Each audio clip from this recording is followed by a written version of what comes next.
veux t'écouter, ô Père. Parle-moi encore et encore. Je préfère t'écouter et me taire devant tes paroles qui restaurent. Lumière des Nations TV par le ministère Laman, Amour, Compassion et Assistance vous convie à la dévotion matinale avec le pasteur Samuel Péchou. Mana lolo dome trotro ple pere no pe ratsoa to lumière des nations pe télé adi ale miakpemva nglede de le monya mendisian. Nous abordons ce matin l'épître de Jacques au chapitre 1 au verset 1. Jacques, serviteur de Dieu et du Seigneur Jésus-Christ, aux 12 tribus qui sont dans la dispersion, salut. Notre thème de dévotion de ce matin est « Qui est l'apôtre Jacques ?» L'épître de Jacques, bien qu'étant l'une des épîtres les moins lues, est tout de même une épître qui traite des questions très pratiques. Elle ne regorge pas beaucoup de points doctrinaux comme l'épître aux Romains, mais elle renferme assez de sujets qui inculquent la pratique chrétienne.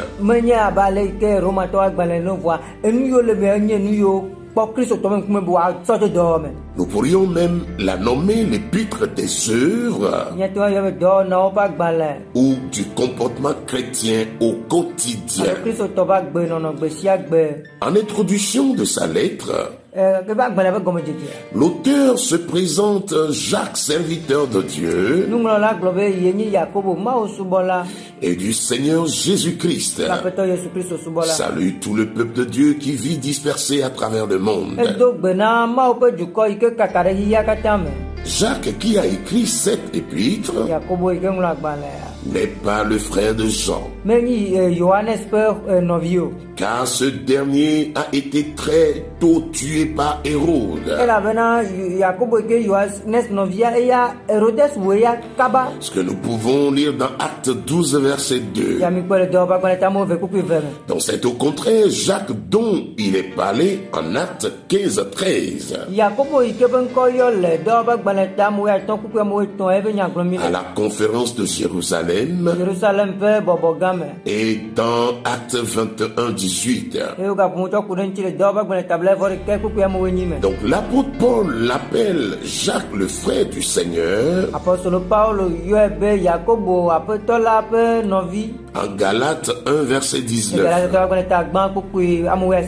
Et il est reconnu comme étant une colonne de l'Assemblée de Jérusalem.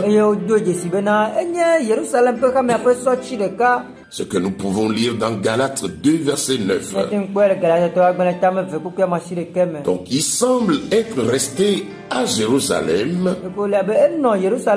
et y avoir accédé à une position d'ancien dans l'église. Bien-aimé dans le Seigneur, au travers du verset du jour, l'auteur se reconnaît comme étant serviteur de Dieu et du Seigneur Jésus-Christ, qui s'adresse aux 12 tribus qui sont dans la dispersion. Suite donc à la persécution. L'épître n'est donc pas écrite à une assemblée particulière de chrétiens, ni à toute l'église de Dieu, ce qui lui donne son caractère inhabituel. Tout comme les chrétiens hébreux, les juifs convertis à Christ,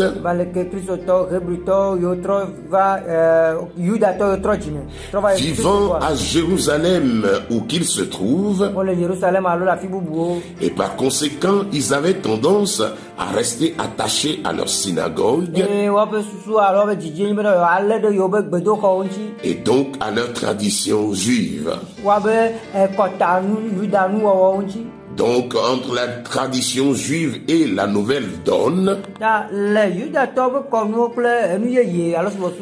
la foi en Christ ressuscité, il fallait faire la part des choses. Qu'en est-il de nous qui étions dans la tradition de nos ancêtres avant de connaître Christ? Seigneur notre Dieu, nous te bénissons pour cette parole. Donne-nous de la comprendre afin qu'elle puisse produire d'innombrables fruits en nous. Au nom puissant de Jésus-Christ. Amen. Demeurez tous bénis. Excellente journée à vous. Au revoir. Je veux t'écouter, ô Père. Parle-moi encore et encore. Je préfère t'écouter et me taire devant tes paroles qui restaurent. Je veux t'écouter, ô Père. Parle-moi encore et encore. Je préfère t'écouter et me taire devant tes paroles qui restaurent. Oh, ta parole.